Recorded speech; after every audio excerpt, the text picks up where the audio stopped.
भवानी दहली माँ सन्मुख पाँच देव मेरी रक्षा करे जी बर्मा विष्णु में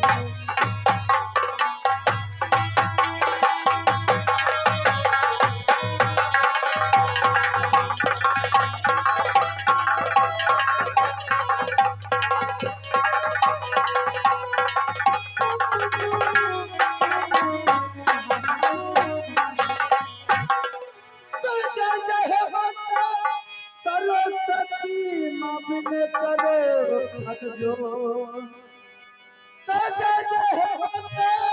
सरस्वती माँ बिने करो कल जो तो भरत सभा में करहु मैया तू कंठ विराज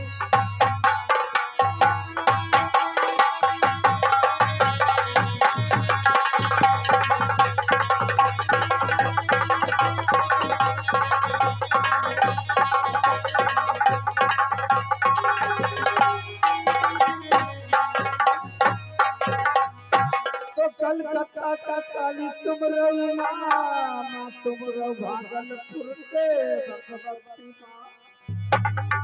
तो कलकत्ता का काली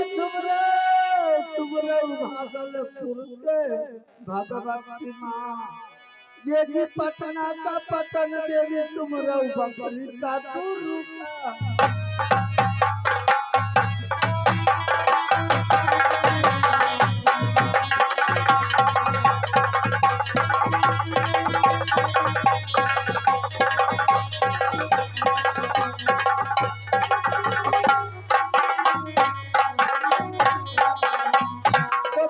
को नाम सुनिए सजना यदि मन में लगा कर धियाना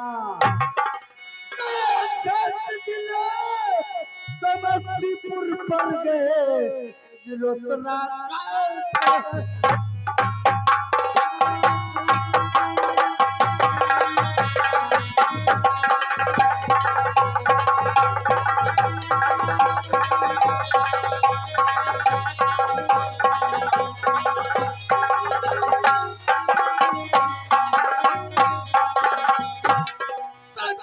समस्तीपुर पर गई यदि थाना गरमपुर महली पर गए यदि बपी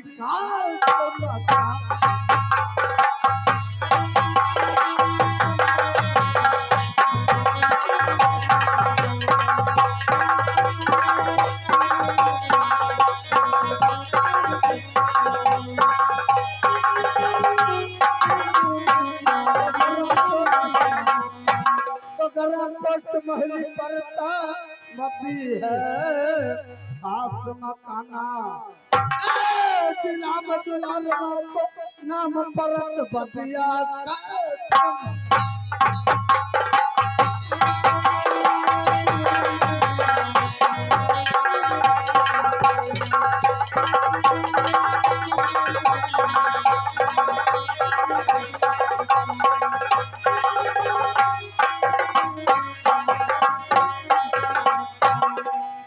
आदरणीय माता बहनों भाइयों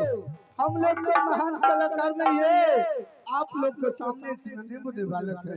तो कल है रे